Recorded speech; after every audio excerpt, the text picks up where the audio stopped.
Pozdrav svima i dobrodošli u još jedan video. Ili bolje rečeno, dobrodošli u Taljevih 12 šahovskih poteza posle kojih je protivnik predao. Pozdrav za Acu koji je želeo da vidi nešto od ovih šahovskih umetnika. I ja sam izabrao partiju koju je Talj igrao protiv Rafaela sa 12 poteza i završena je. Igrana je 1973. godine i drugu partiju kao bonus rešio sam da spojim pošto je zaista neverovatna da je Rafael Vaganjan pokazao zašto je veliki majstor. Gledamo dve fantastične partije. Zavalite se, uživajte, ako ste novi, dobrodošli u svet šaha, ne zaboravite zapratite kanal i krećemo sa prvom partijom. Talj bele figure, Vaganjan crne figure.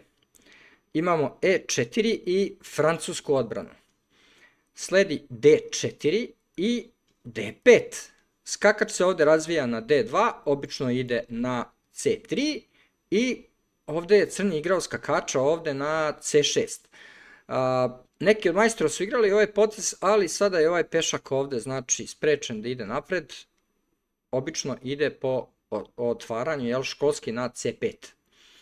Sledi skakač ovde na F3 i sad brani ovog pešaka ovde koji je napadnut i sledi skakač crnog na F6. Sada je dva puta napadnut ovaj pešak i Talj je rešio da igra E5 i napadne skakača. Skakač ide na D7 ovog puta i beli igra skakača svog na B3, jedan odličan potez. Znači drži se sada ovo polje ovde na C5 još jednom i sledi pešak na F6. Ovaj potez je mnogo loš zato što sad otvara tu dijagonalu i slabost prema kralju, što je Talj naravno odmah iskoristio. Sedmi potez, Talj igra lovca na B5. Napada ovog skakača i takođe sprema rokadu. Crni igra, pešak uzima ovde na E5, pešak uzima nazad na E5 i sledi skakač na C5. Želi da se otarasi ovog skakača. Inače, najbolji potez u ovoj poziciji je lovac ovde na E7 i pozicija je blago bolja za belog, ali nije. Znači, igrao je skakača ovde na C5 i sledi skakač na G5 Talja i sada gledamo novine. Crni ovde igra lovca na D7 i čuva ovog skakača ovde još jednom. Čuvanje od strane pešaka. Talj uzima skakača i ovde je uzeo sa pešakom. Zaista ne razumem, uzeo je pešakom ovde na C6. Razvio je prvo prethodno lovca ovde i ispravan potez bi bio da sa lovcem ovde uzme, ali nije. Što ga je dovelo u još veću ili goru poziciju. Dama se razvija na H5 i daje šah. Crni blokira to pešakom i napada damu, koja se vraća ovde na F3 i sad preti mat. I verovali ili ne, u ovoj poziciji crni je predao partiju. U 12 poteza. Jedini potez s kojim može crni ovde da brani mat je dama ovde na E7. I usledio bi skakač uzima skakača ovde na C5. Znači sada beli ima figuru više. Dva poteza sam ovde obeležio. Koja nešto može da pokuša crni. Ako uzme skakača, sledi dama daje šah, kralj ide ovde na D8, jedino moguće mesto i sledi F6 dama i pada i top. U slučaju, ovo je računarski potez, pešak na H6, da napadne skakača, sledi dama na D3, pazite ovo, dama na D3 i ovde sada crni može da uzme recimo sa damom opet ovog skakača, dama bi uzela, kralj gde god da ode, opet je problem. U slučaju da dođe ovde, opet je problem. Računar preporučuje čak i malu rokadu belog u ovoj poziciji. Pešakom ako uzme ovog drugog skakača ovde, dama ponovo uzima pešaka i recimo ovako nešto bi se odigralo da je beli mnogo bolji. Apsolutna majstorija talja u 12 poteza i protivnik je predao partiju. Sad, ovu drugu briljantnu partiju što sam napisao i obeležio, znači igrali su Samuel Reševski i Rafael, znači Vaganjan. Partija je igrana 1976. u Skoplju. Vaganjan je ponovo igrao francusku odbranu, ali ovog puta protiv Samuela perfektno je odigrao. Zaista perfektno. Zato sam ispojio ove dve partije. Krećemo sa drugom partijom. Evo imamo francusku odbranu i skakač ovde ponovo vidimo belog na D2 i ovog puta opet nije igrao ovog pešaka ovde na C5, već je razvio drugog skakača na F6. Pešak napada skakača koji se vraća ovde na D7 i sledi F4.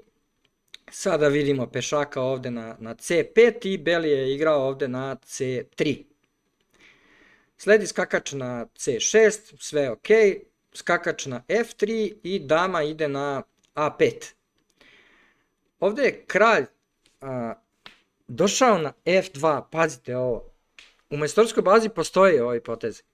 Obično se razvija lovac ovde, znači u ovoj poziciji, obično se razvija lovac ovde na E3 ili skakač na E2. Beli je igrao kralja ovde na F2. Pozicija je izjednačena, znači ništa nije katastrofalno. Lovac ide na E7, možda se isprema i mala rokada. Sada vidimo lovca na D3 i dama se vraća na B6, vrši se pritisak još na ovog pešaka ovde.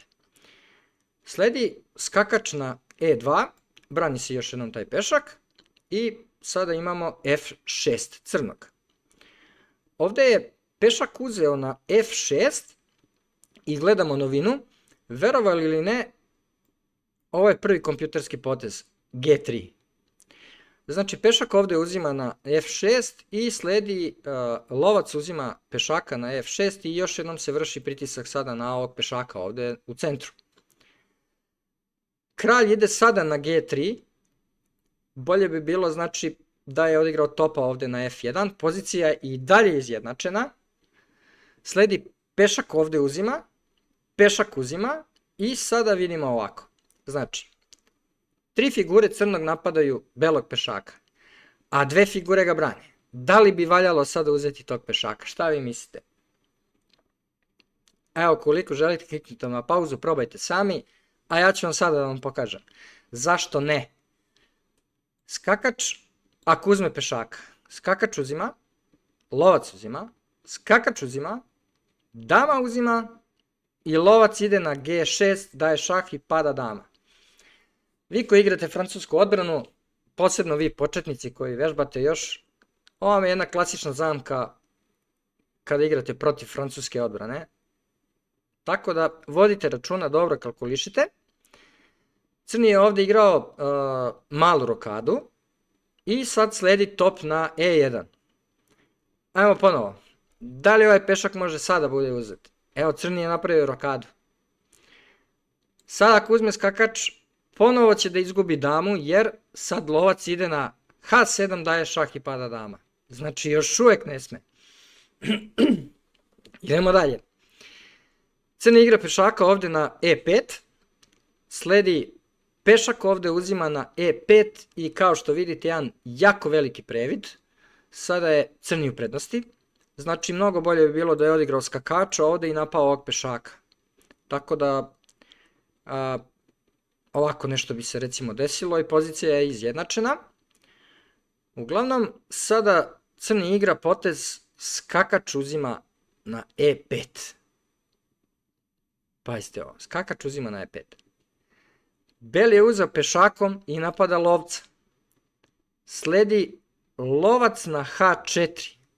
Žrtva lovca. Beli uzima sa kraljem na h4. Zatim sledi top uzima ovde na f3. Apsolutno neverovatno. Top je uzeo. Sad pešak ako uzme recimo topa ovde, usledilo bi dama na f2, daje šah, kralj gde god da ode ne valja, znači ako ovde na h5 sledi mat, ako ode ovde na g5, ako ode na g5 sledi mat na ovaj način. Kakva majstorija. Beli igra topa na f1 i sledi dama daje šah ovde na b4, lovac se razvija na f4 i zatvara sada to, blokira taj šah i čuvanje od strane skakača. Šta sad ovde može da uradi crni? Uvek prvo gledamo da li možemo da damo šah, naravno. Dama ide na e7, daje šah, kralj ne može dole, ne može ni ovde, tu je lovac. On pokriva sa lovcem na g5. Sledi dama na e6. Pretnja je mat na g4. Beli ovde može recimo dva poteza ova. Pešaka na h3 da čuva to polje ili da blokira sa lovcem.